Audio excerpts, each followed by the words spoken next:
welcome to another Hearthside chat. My name is Regis, streamer and YouTuber, and I'm here with Alec Dawson, game designer on the Hearthstone team, and we're here to talk about Scholomance Academy, and I know Alec has some really cool stuff to show us today.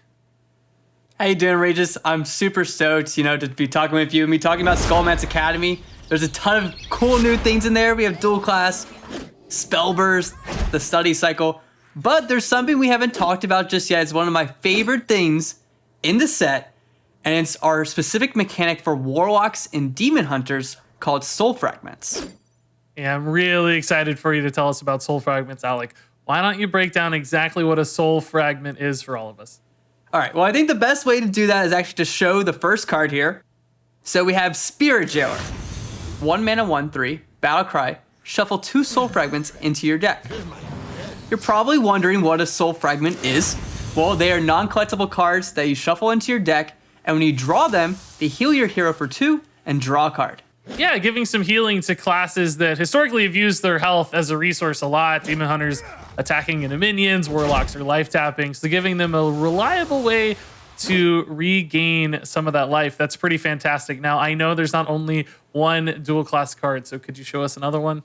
Yeah, there's quite a few. Here's actually the next one we have in the dual class. It is, again, a warlock demon hunter card. It's Soul Shear. Deal 3 damage to a minion, shuffle 2 soul fragments into your deck.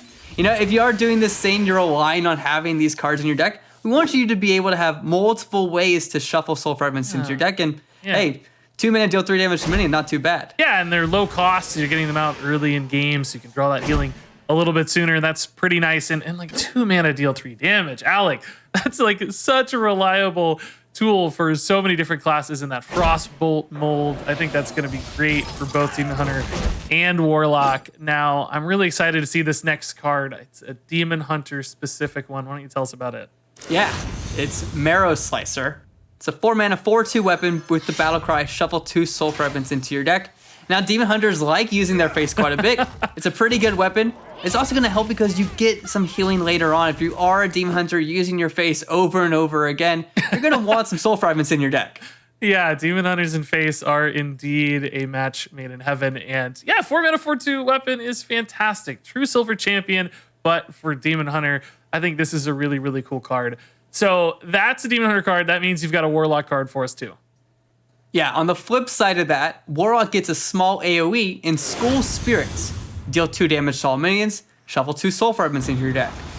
Yeah, so deal 2 damage has been a great breakpoint for AoE cards in recent eras of Hearthstone, dealing with a lot of 2 health minions out there in the meta. So this is going to be a tool I can't wait to use in Warlock. This one looks fantastic. Yeah, it's really important that all these generators of soul fragments also come a little bit earlier in the game. If you're shuffling some cards in your deck, we found that it's better when it happens earlier because then you can actually rely on getting some of that healing throughout the game. Yeah, that makes sense. And all these seem really good at a base level too. So even if you don't draw your soul fragments right away, you're still getting just a good card to play. But Alec, I know we have something even better on the way. There are some payoff cards for soul fragments as well. Why don't you show us those? There are. There's actually cards that care about having soul fragments in your deck and then destroy those for power. So let's take a look at our first one. Our first card here is Void Drinker. It's a 5 mana, 4/5 taunt. Battle cry. Destroy a soul fragment in your deck to gain +3/+3. So if my math is right, I think that makes it a 5 mana, 7/8, which is basically like an Earth Elemental, but without the overload. That's a really big minion, Alec.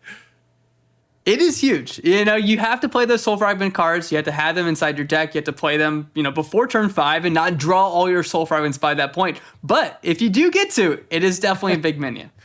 Yeah, I think Warlocks are going to like playing that both defensively, but turning the corner and going face with a 7/8 feels pretty good too. It definitely does. It definitely does. Okay, so I'm guessing that's not the only Warlock card. I'd like to see another.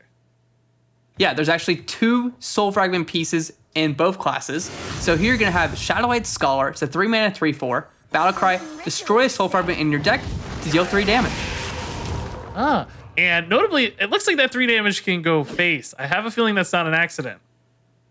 It's definitely not. Sometimes you might play this card in more of like a faster deck that wants to play this on 3, perhaps Zoo with some soul fragment cards in it. Or later on in the game, you just might need some reach, right? And 3-mana 3/4 that gets to deal 3 to face is pretty good. 3 over the top. And listen, I'm sold anytime there's a 3-mana 3/4. That's my go-to stat line in Hearthstone. It always feels good to play, and I can see this in both Zoo and Control style decks. These both seem like really good payoffs simply for shuffling in some Soul Fragments. That's awesome. Yeah, definitely. And on the flip side, there's also Demon Hunter cards that do care about having Soul Fragments in your deck as well. There's going to be 2 over there. First up, we have Soul Shard Lapidary. Battlecry, destroy a Soul Fragment in your deck to gain +5 attack this turn. +5 attack.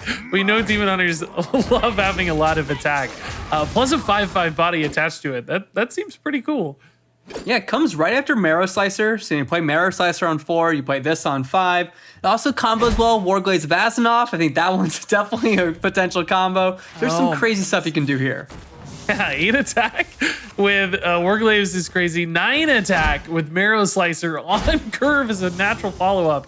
That's a lot of damage for Demon Hunter to push out. This card looks pretty nuts. Now you've got me excited about the next card.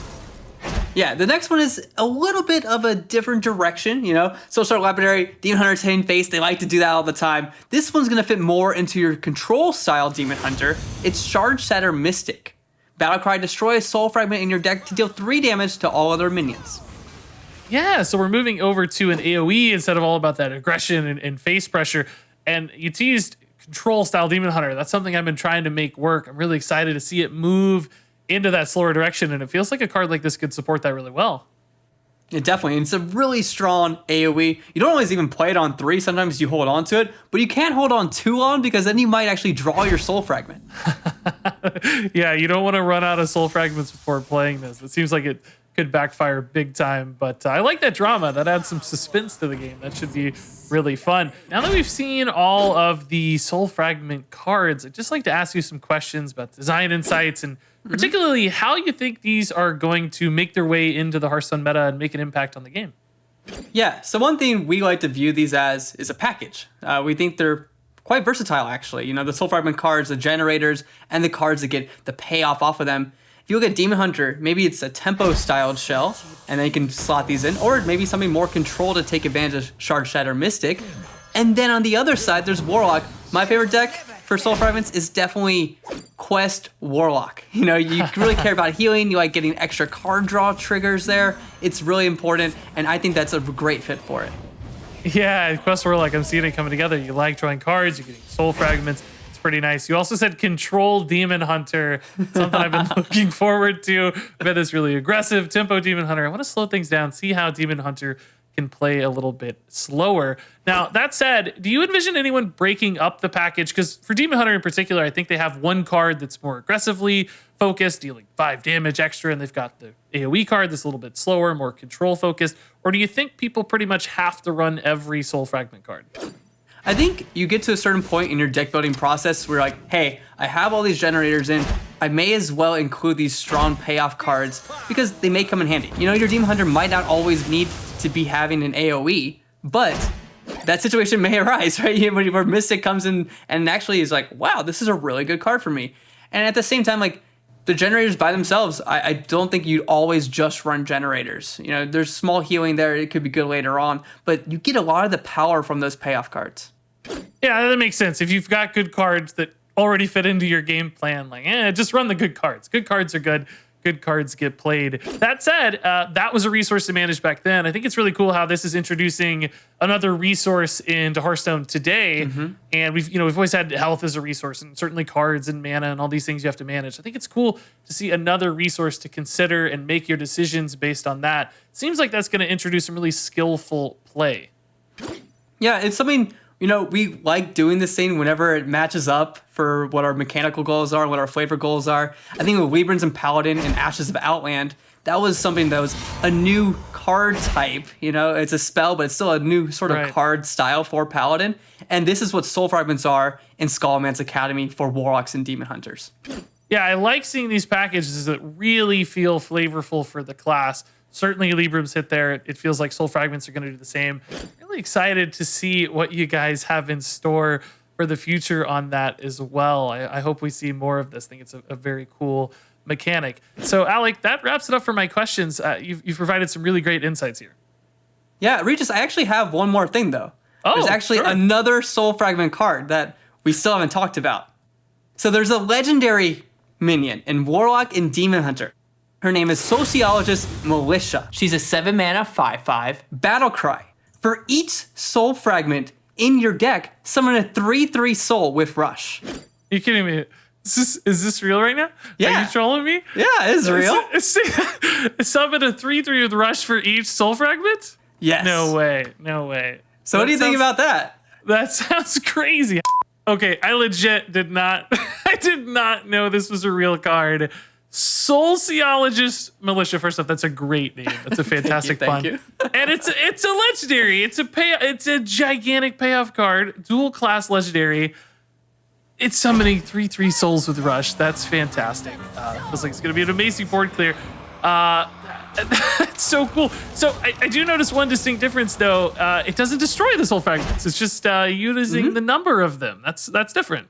Yeah, so for a very long time, it did destroy all the soul fragments. You know, earlier we talked about why it's not a good reason to do that. Well, you turned off all your other cards, you got rid of all your healing. Sometimes you had like 20 soul fragments in your deck and you would only have board space for a few.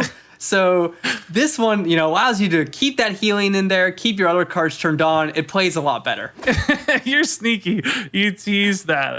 Okay. That makes a lot of sense. So you're just taking the soul fragments in your deck, you're turning them into minions, and they stay there so you can still activate future things. That's pretty fantastic.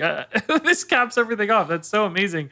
I people honestly did not know this was a real card. I did not know we were talking about this. I'm legit shocked. That's cool, Alec. I love it, man. So that said, Alec, I guess legitimately now I don't have anything else to say. So those are all the cards now, Regis. Those are all the cards. There's not a second surprise on the way. That makes sense. Okay, so legendary as well. That really pulls things together. That's so cool to have a gigantic payoff card. There's so much exciting stuff. Soul fragments, but also just dual class. Big new legendary spell burst. I'm really, really excited to get my hands on Scholomance Academy, and I hope to see you, Alec, and everybody else out there in Scholomance Academy soon. Yeah, thanks, Regis. This is only the beginning of our grand work.